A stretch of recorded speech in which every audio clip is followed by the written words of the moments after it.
Adil Rami, qui est l'homme de base, on dirait maintenant, de la défense centrale de cette équipe de France. Celui qui jouait en CFA encore à Fréjus il y a 4 ans, où il était employé de mairie. Il n'a pas pris, alors qu'on le voit sur le calendrier, on me le met à ce moment-là, sur le calendrier du Stade français. Voilà, les dieux du stade, c'est en avant-première, puisqu'il sera, je crois, dans 4 jours en vente. Mais donc, il a retrouvé les rugbymen, Adil Rami, qui donc a choisi de jouer pour la France et non pas pour le Maroc, sur les conseils de Claude Puel, et il a bien fait. Rami, c'est le 1-2 que nous allons suivre maintenant avec Rodolphe Gaudin.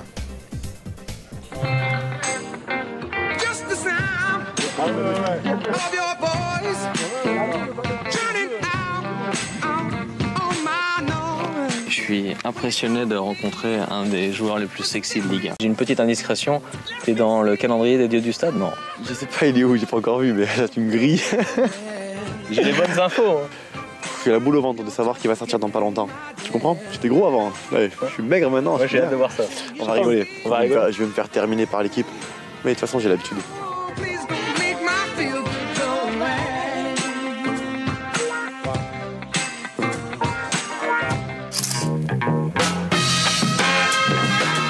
Alors là, c'est ton environnement. T'es quoi? T'es locataire? T'es propriétaire? Non, locataire. Mais ça veut dire quoi? Ça veut dire que tu vas pas faire toute ta vie ici, alors toute ta carrière ici, alors? Dis-moi, j'espère. J'espère que je vais partir. Juin 2011, il y a des chances qu'on aille te voir dans un autre pays ou dans un club plus grand en France, cas, ou pas? Pour être honnête, ouais. Ça fait quand même 4 ans que je suis là et il est temps pour moi peut-être de voir ailleurs et de grandir. Alors le rêve d'Adil Rami, ça serait quoi? Bizarre ce que je vais te dire, mais ce serait plus vers l'Italie. Après, peut-être que je me trompe, mais par rapport peut-être à mon idole quand j'étais plus jeune, C'est-à-dire Alexandre Onesta. Donc c'est peut-être ça le Milan. Donc c'est un club qui, je sais pas, j'aime beaucoup ce club. Donc là, c'est ton salon. C'est ça. Et alors là, quand même, respect. C'est ton plus beau souvenir jusqu'à aujourd'hui ou pas? Ouais. Franchement, regarde. Franchement, En tout cas, il est bien exposé chez toi. Hein. Ouais, en fait, le truc, c'est qu'on était en train de me déshabiller et tout ça. Et il y avait ce fanion enroulé à ma place. Alors moi, je me suis retourné, j'ai regardé et j'ai dit, bah, moi je l'embarque. Et si personne ne le veut, moi je le prends. Et c'est là, Philippe Maxès me dit, mais non, c'est pour toi, on te l'a mis à ta place parce que tu l'as mérité. Je lui dis, mais non, mais c'est vrai, Philippe. Non, mais je te jure, c'est vrai, il me dit. Je dis, allez, je rigole pas. Et au début, j'y croyais pas. Parce que, voilà, c'est quelque chose de grand pour moi. Et donc, après, je lui ai plus reposé la question. J'ai mis en boule et j'ai mis dans mon sac. Aujourd'hui, il est là, mais à travers tout ça, c'est pas qu'un fanion, il y a beaucoup. Il y a énormément. Donc, c'est pour ça que je suis content. Et on sait que cette équipe de France, elle a quelque chose et je pense qu'on peut aller loin. Elle est pas belle cette bulle?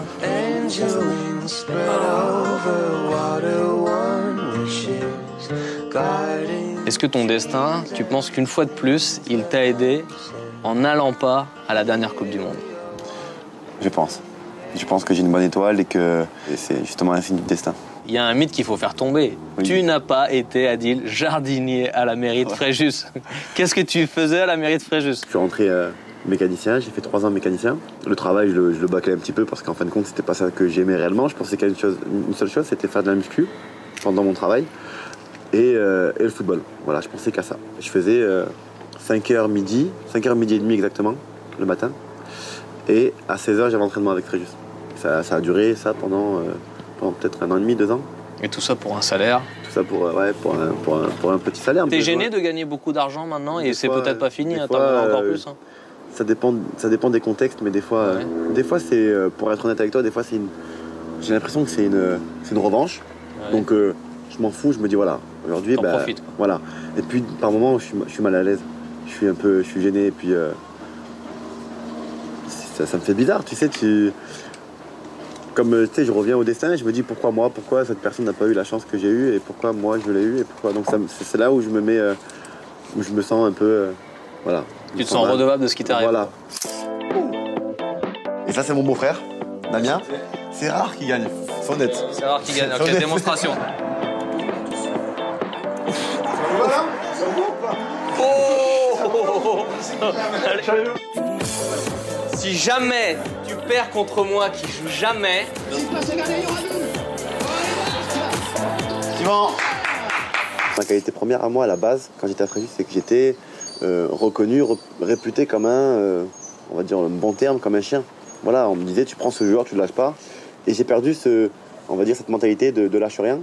Et en étant en équipe de France, ayant eu la chance de communiquer avec Laurent Blanc, faire des vidéos avec Laurent Blanc, de prendre conscience de mes qualités, ça m'a fait ressortir cette qualité que j'avais mis de côté quelque temps. Il y a deux choses qui peuvent nous emmener à l'erreur. Il y a les femmes et l'argent. C'est deux choses qui peuvent nous... Je ne ferai jamais un choix pour une femme et je ne ferai jamais un choix pour de l'argent.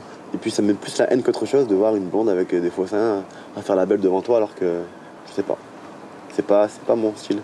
Et puis même vis-à-vis de la famille, tu me vois moi ramener une groupie à ma famille et je me fais dérouiller. Non.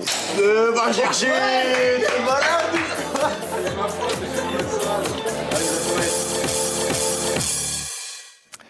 Pour ne rien manquer des programmes de France Télévisions, plus.fr